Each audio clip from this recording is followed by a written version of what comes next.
আগে গতবারে মহারাজ আসছিল তখন তাদের সঙ্গে দেখা হয়েছে, আমি কথা বলছি, ঠিক আছে। তারা বলছি চলো আমরা যে কোনো একটা ট্রাইবেল সুবিধার জন্য, ট্রাইবেল উন্নতির জন্য হইব। যেমন সিপিএমে 25 বছর চালাই গেছে, তারাও তো এখানেও তো অনেক ট্রাইবেল আছে, ট্রাইবেল মন্ত্রীও আছে, তবু এত এদের খেয়াল করে না। ওইছাড়া একটু দাবাই দাবাই রাখে, বাস ওইটার দিকে তালি দিয়ে চলে আর কেউ। তারপরে এপিএফটিও দেখছি, এপিএফটিও এখন বর্তমানে সরকারের মধ্যে আছে, যোগ দৈন্য আছে, তখন ওই তাদের নিচে যোগ দিয়া চলতেছে, মুখ খুলতে পারে না।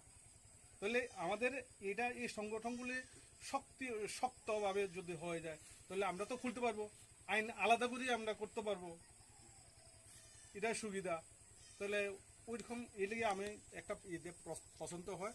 আমার বক্তব্য এই পর্যন্ত আসি, আপনার সঙ্গেই আমি আসি আর সঙ্গেই থাকবো, এই শেষ।